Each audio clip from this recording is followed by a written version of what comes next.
10 strange therapies that really work. The dawn of human history has seen a surge in medical malpractice. This is a direct account of trial and error to help the sick among us have a combined effect. Especially during the Middle Ages, the Western world was trapped in the middle of ancient medicine, relying heavily on the ideas of the Greek philosophers and the like, and the beliefs and superstitions that prevailed in most of mankind at that time. Back then, people were looking for new science ideas. As a result, many of the treatments considered were chemically based or other seemingly insignificant, which did not in any way affect the poor who were injured or ill.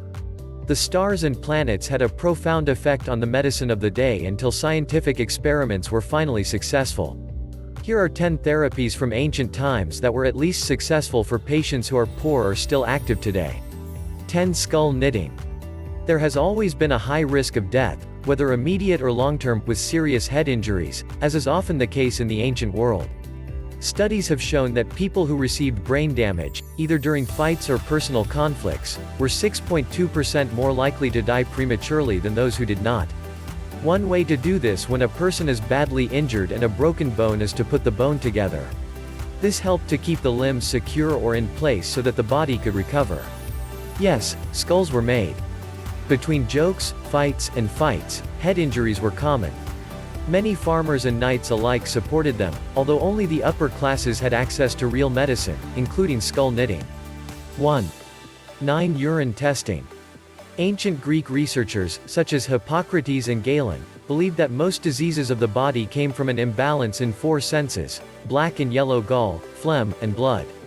They wrote about this in their writings, which survived the Middle Ages and usually reached 1,000 years later.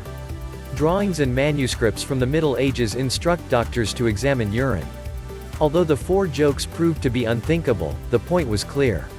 The instructions we have today tell doctors to look for blood and other changes in urine color. If today's doctors do not have the best options, bright urine is still a signal that they can use to diagnose someone with kidney problems or other issues. Urine tests were heavily sought for diagnosis even if the treatment was not always correct. If a person has kidney disease today, doctors will ask that person to pass a urine sample to see what they can get from it. Indeed, the symptoms they observed are very similar to those of the Middle Ages, namely blood or black color. 2. 8. Garlic with dark scorpion. Like all other bubonic diseases, Black Plague was a terrible time in Europe. Doctors did not know how to deal with the deadly virus that swept across Europe, killing many people. Anything that worked to save even one life was kept as a cure during this time of great fear. People were infected daily with one of the worst plagues, but past officials and farmers alike found relief in an ancient simple remedy such as inserting a clove of garlic in an open wound or elsewhere that tended to spread the infection. The poor may have done very well as they relied heavily on magicians and herbalists. Some of these ingredients, such as garlic, work well. Another interesting story is that of the 4 legends of the vinegar thieves, which is the basic story of 4 real robbers who plundered the ancient site and defended themselves from the disease by mixing garlic and herbs mixed with oil and vinegar. 3. At least, garlic has been effective in preventing the disease from further damage and slowing its development. Better yet, garlic is likely to save even more lives than we thought. Garlic is a powerful bacterium that is completely natural. 7. Street cleaning. Successful street cleansing happened by accident, and its positive effects were unintended. Until the Black Death of 1348, most medieval people simply dumped their human waste, feces, vomiting, urine, and you named it, on the streets. Finally, in 1349, Edward III wrote a letter to the mayor of London complaining about street pollution, believing that the smell of human waste contributed to the spread of the disease. Despite his shortcomings, most Europeans eventually came together. England imposed a penalty for anyone caught dumping garbage on the streets twice and tripling the fines before the outbreak. This greatly helped to control cases of plague by forcing people to dispose of human waste. This proved to be a perfect breeding ground for destructive bacteria and the people who came in contact with it. The practice of horrific sanitation was an age-old tradition. When people finally started accessing healthy feces, the effects of the disease disappeared. Similar to today's vaccines, this comprehensive strategy worked to reduce the spread of the disease by reducing germs in the reproductive system. 4. 6. Vibration. The medical practice of trephination dates back to at least the Neolithic and was practiced in many unrelated cultures around the world. The idea is very simple. If there is pressure on the body, pierce the hole where the pressure is and release it. That is why it is widely practiced around the world. The idea that you can simply punch a hole in the head and fix the problem inside seems so absurd to us that we cannot help but laugh. When the inclination affects the head, we call it a craniotomy. However, this procedure is used throughout the body to relieve problems and to gain access to other hard-to-reach areas.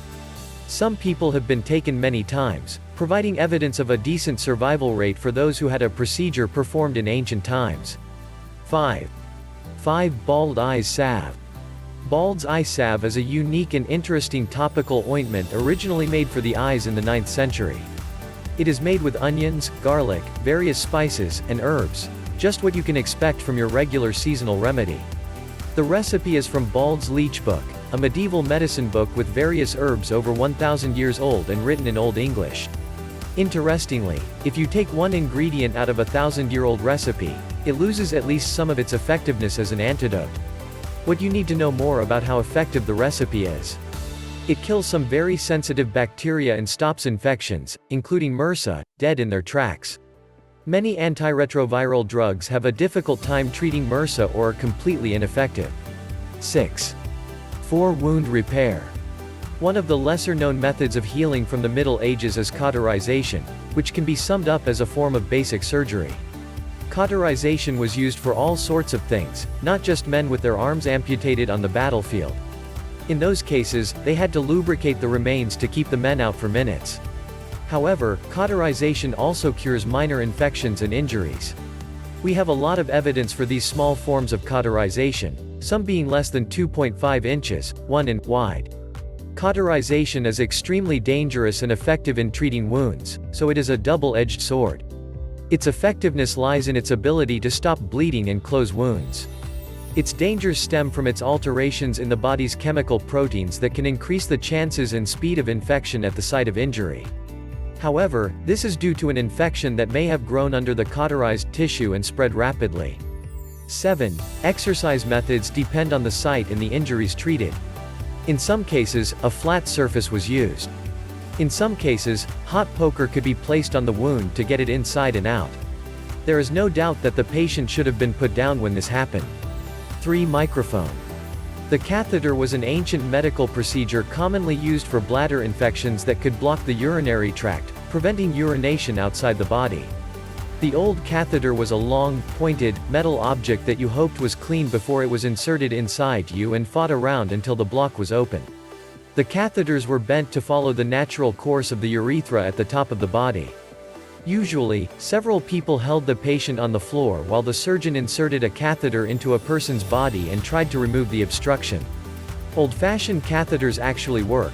No place is as effective as modern catheters are almost like channels and want to drain fluid from the body rather than remove the obstacle with great force. 8. Cataract removal. Cataract removal is nothing new as people have had problems with cataracts forever. A cataract is a mass of eye proteins that cause cloudy areas of vision and vision. In ancient times, the only way to remove the stain was to use a sharp knife, such as a scalpel, and cut it open. 9. It should be noted here those days surgeons used to cut their hair or engage in other activities. It just so happens that they are operated on as needed. Hairdressers use blades, and surgeons use blades. It makes sense, doesn't it? That is why the hairdressers still have red and white markings when the two colors circulate outside their centers. Red symbolizes surgical bleeding, or bleeding, and white represents the healing of a bandaged wound. In some parts of the Americas, this has changed to red, white, and blue for obvious reasons. Imagine that it is 1387 and you are suffering from a cataract. So go to the nearest hairdresser and just hope they do enough surgery to be as effective as they apply to the scalp with your eyes. Obviously, this was scary, but it was the best thing they had at the time. And it worked as long as the person doing the job had a stable hand and was a good surgeon. One for medieval Europeans, the treatment of war wounds was cauterization. So it was only a matter of time before curious minds discovered another use of the hot pokers they had been sleeping in, the burning of hemorrhoids. Yes, in the Middle Ages, they would burn your hemorrhoids with one of the hot pokers that just came out of the fire and glowed with bright orange. If they were out.